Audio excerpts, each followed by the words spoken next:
ChatGPT 5.3 Instant. Everything you need to know. You've been using ChatGPT wrong. Not because you're doing anything wrong, but because the tool itself has been driving you crazy and you didn't even know there was a fix. You type a simple question, and instead of just answering it, ChatGPT lectures you, tells you to breathe, assumes you're in crisis, refuses to answer things it absolutely should answer. Sound familiar? You're not alone. And OpenAI just did something about it.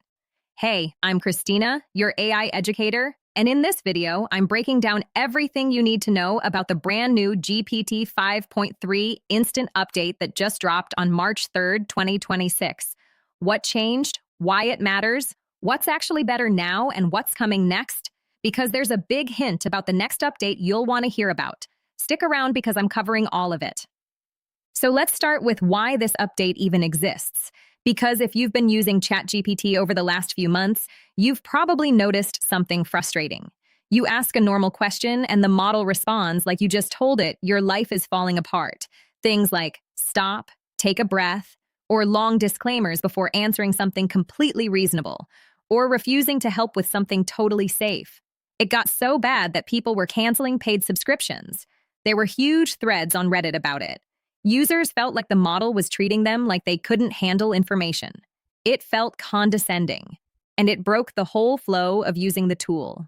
This is what OpenAI was calling a problem with tone, relevance, and conversational flow. And here's the thing. Those problems don't show up in benchmarks. You can't test for cringe in a standard AI evaluation. So even if a model scores well on paper, it can still feel awful to actually use. That's the gap GPT 5.2 Instant had, and GPT 5.3 is directly addressing it. So what's actually new? Let me walk you through the real changes. The biggest one is tone. GPT 5.3 cuts back on unnecessary proclamations and emotional projecting. The model no longer assumes you're in crisis because you asked a productivity question. It just answers you, like a knowledgeable person would. That alone is a massive improvement for anyone using this daily. The second change is around refusals. GPT 5.2 was refusing things it absolutely didn't need to refuse. The new model significantly reduces that and tones down what OpenAI called overly defensive or moralizing preambles. So instead of a two-paragraph lecture before the answer you wanted, you just get the answer. Third, web search results are better. GPT 5.3 does a better job of synthesizing information from the web, giving you richer and more contextualized answers. It's not just pulling snippets anymore, it's integrating what it finds into a more coherent response. Really useful if you're pulling together research, writing reports, or staying current on fast-moving topics. Fourth, fewer hallucinations. OpenAI ran two separate internal evaluations. The first focused on high-stakes domains, medicine, law, and finance. There, GPT 5.3 reduces hallucinations by 26.8% when using web search and 19.7% on internal knowledge alone. The second looked at real user-flagged conversations. Hallucinations dropped 22.5% with web search and 9.6% without. The biggest gains come when web search is on. Worth knowing if you're using ChatGPT for research. Still not perfect. Always verify important info. But these are real, documented improvements from OpenAI's own data. And fifth, writing quality. GPT 5.3 is better at producing resonant, imaginative prose. OpenAI specifically called out fiction writing, refining passages, and exploring creative ideas. So if you use ChatGPT for scripts, stories, emails, this version should feel noticeably sharper. Now, when I started figuring out how to actually use all of these updates effectively instead of just playing around with them randomly, I found a community that helped me move a lot faster. It's called AI Profit Boardroom. Over 2,000 members all focused on learning AI together and sharing what actually works. When I was overwhelmed trying to keep up with every new model drop and figure out what changes actually matter for real work, this community gave me clarity. People share real use cases, real workflows, real comparisons between what's actually useful and what's just hype. If you're serious about using AI to improve your work and skills, check it out. Link in the description.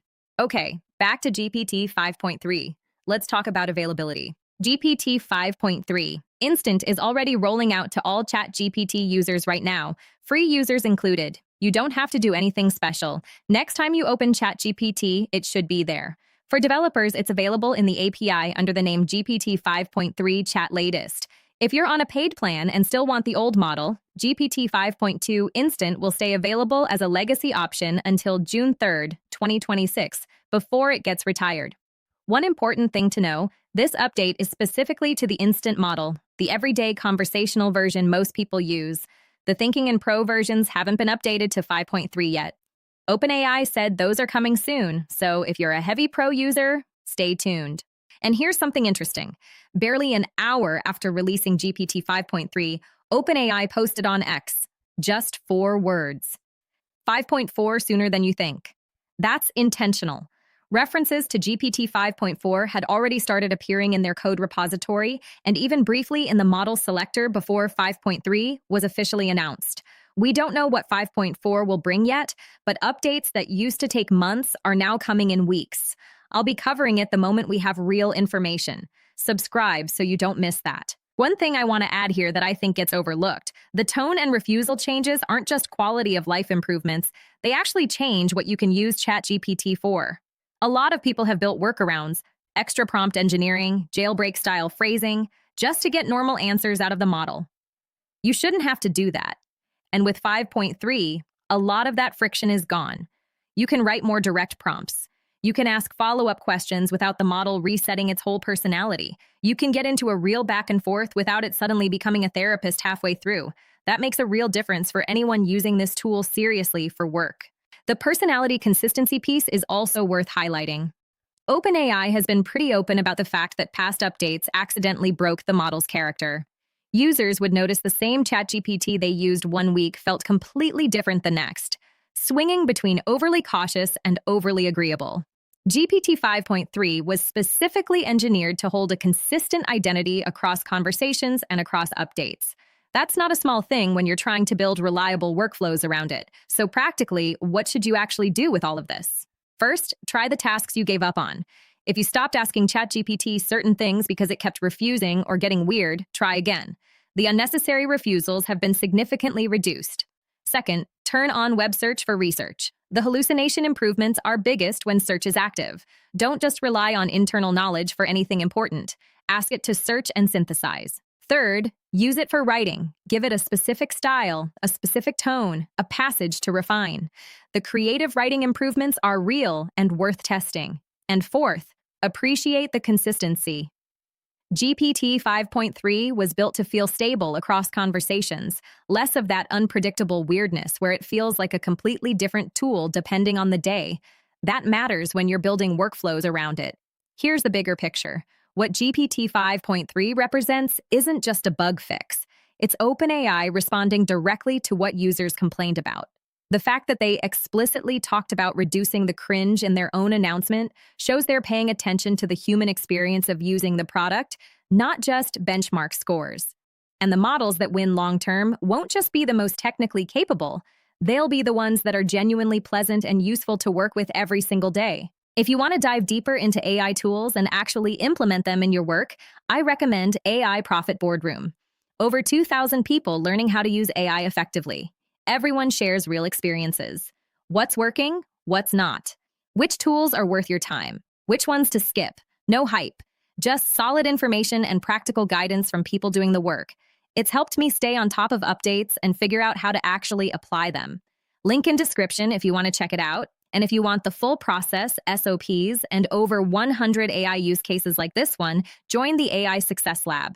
Links in the comments and description. You'll get all the video notes from there, plus access to our community of 58,000 members who are crushing it with AI.